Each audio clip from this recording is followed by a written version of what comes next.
Okay, so last night I watched The Woman in the Yard. Let's talk about it. Welcome to the Asia Esterak Hour, where film meets conspiracy and pop culture gets a reality check. From sharp recaps to sci-fi theories and media deep dives, Asia Esterak serves it unfiltered. Let the binge begin. All right, welcome back to the Asia Esterak Hour. All right, so this is a really quick review. I watched The Woman in the Yard last night at a suggestion from a friend of mine. Shout out to Melissa. What up, Melissa?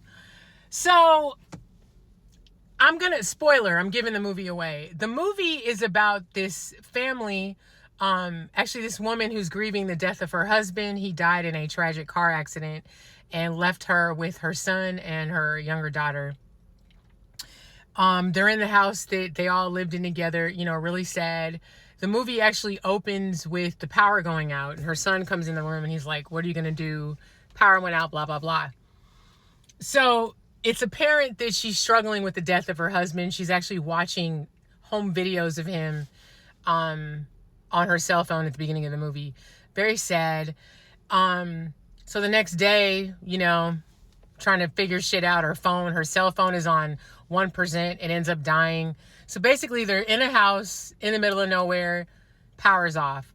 Son walks in the room and goes, "There's a woman in the yard."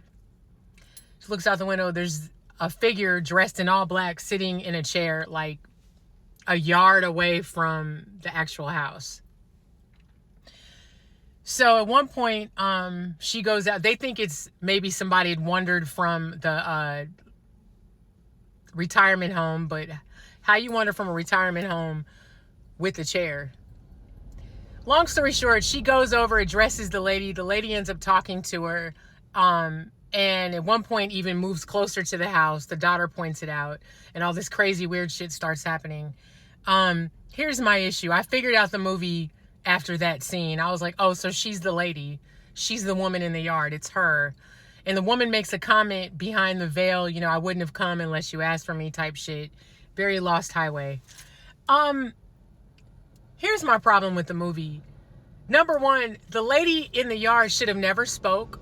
The fact that we heard her voice 20 minutes in of the movie beginning, I found to be not good. Also, we see her at one point, which I thought was crazy. Her makeup was terrible. She did not look scary. She's terrorizing the house. Long story short, you find out that this woman is dealing with extreme grief and basically wants to kill herself. And this specter, this woman shows up to basically create havoc in the family. I'm badly paraphrasing because I didn't think the movie was good at all. I would give this movie a C. And I'm only giving it a C because of the acting. So the main actress, her name is Danielle Deadweiler. I hope I'm saying her last name correctly. She's a fabulous actress. She tends to kind of be the same in everything. She's good, but I find her to be the same. Best performance in the movie was the son, played by the actor Peyton Jackson. He was fantastic. Best part of the whole movie. Most believable, most engaged. The little girl was okay, but Peyton Jackson I thought was great. The graphics in the movie were good. My problem is the story could have been stronger and it could have been scarier. It's funny, my mom watched it and thought the movie was scary. I didn't find the movie scary at all. I'm also very hard to scare. But this is crooked. So sorry. But the movie is about grief. She lost her husband. You find out, because the whole thing is there's clips of them being in a car accident. You find out that she's the one that's driving. And she's the one that caused her husband's death because she was mad at him and angry driving. And that's why they crashed. Solid, concept, but I felt the execution wasn't great.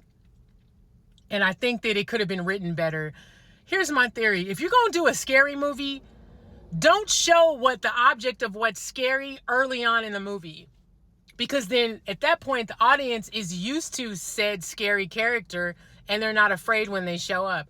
The fact that we heard her voice within 20 minutes and saw her within the first 45 minutes is a no bueno for me. Somebody out there probably likes it. I wanted it to be better than what it was. So for me, it's a C. But shout out to Peyton Jackson. Brother, young man, you got a nice career ahead of you. Danielle Deadweiler, you're great too. But please stop doing these types of roles. Step out of your box, because you're crying in every movie, and I know you're bigger than that. Overall, the woman in the yard, from the lady in the car, I'm giving it a C.